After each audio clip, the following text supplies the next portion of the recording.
Welcome to the deep dive.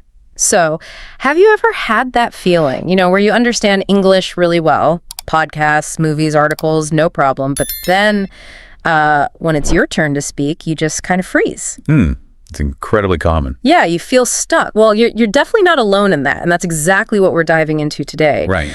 Our mission here is to kind of pull back the curtain on that speaking barrier. We want to explore why it happens, and there are some surprising reasons, and then give you some real practical steps. Actionable strategies, yeah. Yeah. To help you break through and actually start speaking English confidently. Exactly. Because the weird thing is, it often isn't about not knowing enough English, is it? No, not at all. Yeah. That's the counterintuitive part. Yeah. You probably have a really good handle on grammar. Loads of words.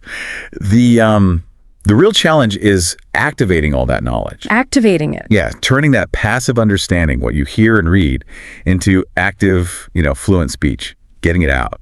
It's like you've studied the plans for a house inside out, but you've never actually picked up a hammer or laid a brick. That's a great analogy. Precisely. So, okay, let's unpack that. Why? Why can we understand so much, but then producing the language feels so hard? Well, it really boils down to how your brain handles language differently. Listening and reading, those are what we call passive skills. Right, taking information in. Exactly. Your brain is super efficient at recognizing patterns, decoding meaning. Yeah. But speaking and writing, those are active skills, productive skills. Yep. They require your brain to compose in real time. You're juggling word choice, grammar rules, pronunciation, getting your mouth to make the sounds all at once, often under a bit of pressure. Pressure is a good word for it. So, your listening comprehension pathways are strong, well-practiced. But the pathways for actually producing speech, they just haven't had the same workout. Different mental muscles, basically. And speaking of pressure, that brings us to, the big one for so many people, fear. Oh, absolutely, fear. You know the words, you maybe even know the grammar rule, but the fear of messing up, of sounding silly, it just slams the brakes on. What's going on there? Yeah, and this is fascinating from a psychological angle. Yeah. That fear, it's usually the fear of judgment, right? Sounding stupid, saying it wrong, it acts like a genuine barrier. It can actually stop you from accessing the words and grammar you already know. The emotional block is sometimes, honestly, bigger than the language challenge itself. Wow. But here's the absolute key thing to grasp. Making mistakes. That's not a sign you're failing. It is the process. It's part of it. It is the path. Every single fluent speaker you admire, they made thousands, probably tens of thousands of mistakes along the way. It's how you learn, how you adjust. That's a huge reframe. So the mistake isn't the enemy, the fear of the mistake is. Exactly. And I guess that fear leads directly to the next, maybe the hardest truth for learners. They just don't speak enough. Precisely. It's a really common imbalance. They listen to podcasts like this one, watch videos, read, loads of input. Loads of input, yeah. But very little output. Very little time actually, making the sounds, forming the sentences out loud. And people think they need to be in an English-speaking country for that, right? Yeah, that's a huge misconception. You absolutely don't. Yeah. You just need to be intentional about creating chances to speak every day, even if it's just for a few minutes. Location doesn't have to be the barrier. Okay, so we've got the why, the passive-active split, the fear, the lack of practice. Now for the exciting part, the how-to. What can people start doing, today? Okay. One of the most powerful techniques, and you really can start this immediately, is called shadowing. Shadowing. Okay, what's that? It's basically listening to a native speaker and then repeating exactly what they say out loud as simultaneously as possible. You try to mimic everything. Everything, like the rhythm, the intonation, where their voice goes up and down, the stress on certain words, the exact pronunciation. You're trying to copy it all. So like a vocal mirror image? Exactly. A phonetic mirror. You find a short audio clip, maybe just a minute or two from a podcast, a movie dialogue, whatever. Okay. And you just repeat it word for word. Try to capture the feeling, the tone too. Yeah.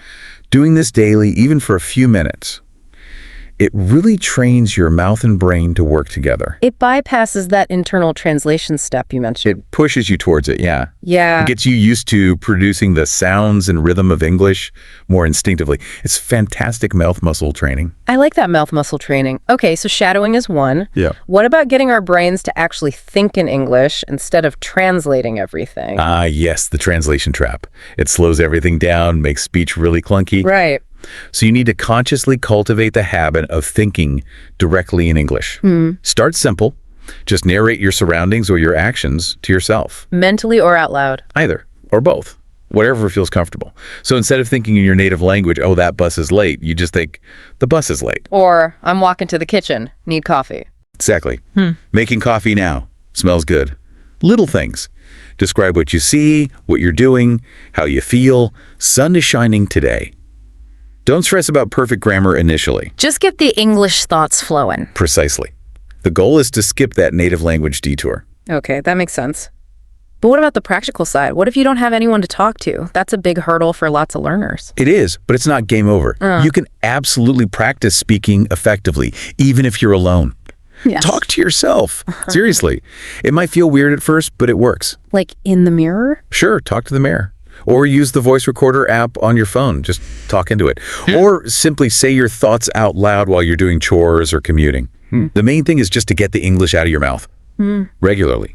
Talk about your day, your plans, your opinions on something. Just speak. Don't wait for a partner. Okay, don't wait. And you mentioned voice recorders. That leads to another technique, one that maybe feels a bit cringy at first. Recording yourself. Yes, it can feel uncomfortable listening back to your own voice, especially when you're learning. But oh my goodness, it is so valuable. Why? What do you gain?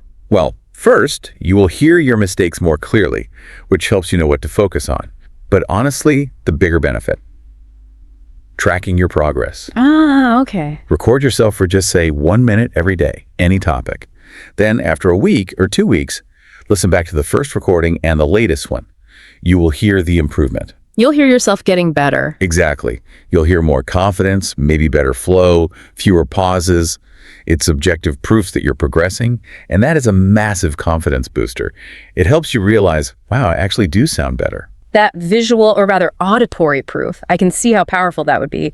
But sometimes you sit down to practice, maybe even hit record, and your mind just goes blank. Like, what do I even talk about? Yeah, the blank page problem. That's where speaking prompts are your best friend. Prompts, like questions. Exactly. Give yourself a specific topic or question to respond to. Things like, what's your dream job and why? Or talk about your favorite movie. Describe a memorable holiday. So you don't have to invent something on the spot. Right. There are tons of lists online. Just search for ESL speaking prompts.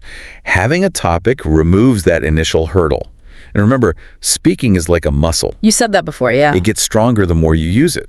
Prompts just give you a clear exercise to do. Okay, so we have these practical techniques.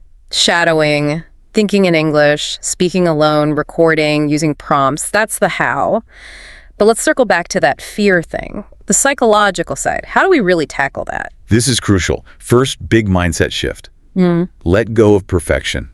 Seriously. Easier said than done, maybe. Maybe, but it's fundamental. Fluency does not equal perfection. Think about native speakers. Do we speak perfectly all the time? No way. We stumble, use filler words, Exactly. We make mistakes constantly.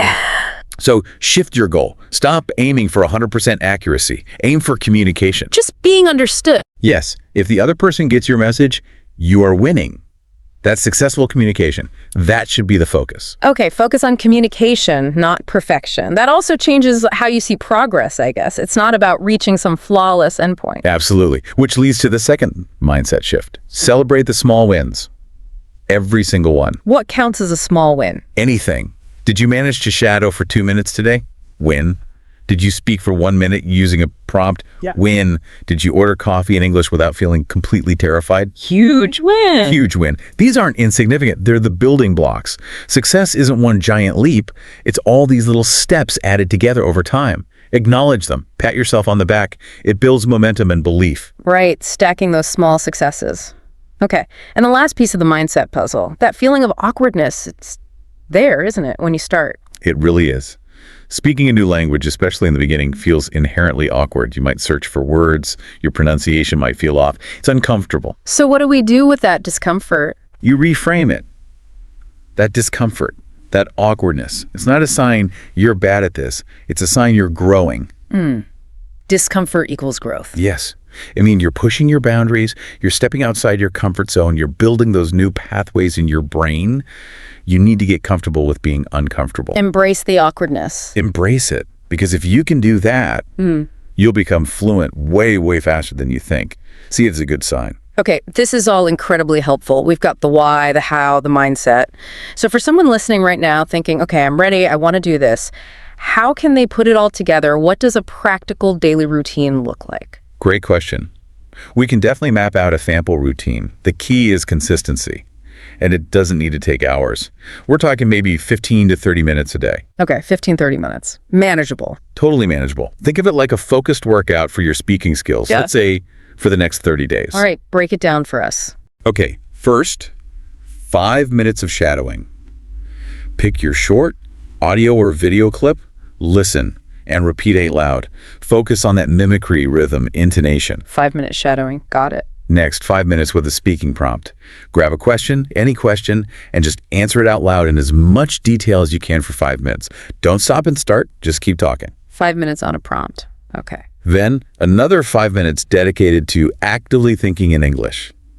Narrate your actions, describe your surroundings, talk about your feelings either in your head or, ideally, whisper it out loud. 5 minutes thinking in English, so that's 15 minutes total. That's the core 15 minutes. And then, optionally, but I really recommend this, add 1 or 2 minutes of recording yourself. The recording piece again. Yeah. Just capture a minute of your speaking prompt answer or just talk about anything. It's purely for that feedback loop and tracking your progress over the 30 days. Okay, so 15-minute core, maybe up to 30 with recording and a bit more time on each section. Exactly. And if you stick to that consistently for 30 days, the sources we looked at, and honestly my experience too, suggest your speaking skills will genuinely explode. It won't just be a little better. It'll be a noticeable transformation. That's the power of focused daily action, isn't it? It really is. You're actively wiring your brain for spoken English. So if I could leave everyone listening with one final thought, it's this. If you understand English well enough to follow this conversation, you are genuinely halfway there. That is a huge accomplishment. Don't downplay it. Own that. The other half, the speaking part. It doesn't need years more study. It just needs you to start intentionally, consistently. Taking action. Yeah, you don't have to wait until you feel ready. You won't suddenly wake up with perfect grammar. You just need to begin speaking, even if your voice shakes a bit at first. That's okay. Because fluency, real confidence, it doesn't just arrive for those who wait patiently. It comes to those who speak their way into it. You build it by doing it. Action really is the key. Yeah. So here's your challenge. Right now, today, before you move on to the next thing, speak for just 1 minute in English. 1 minute. Pick anything, what you had for breakfast, your plans for tomorrow, anything. Record it if you can. Then listen back. That simple act, that's your first small win. It's the first real step on that path to fluency. Do it today. And hey, if this deep dive resonated with you, maybe share it with a friend who's also learning English. You can support each other, grow together. Yeah, community helps a lot. Absolutely. So keep going, keep speaking, don't give up, and never stop growing.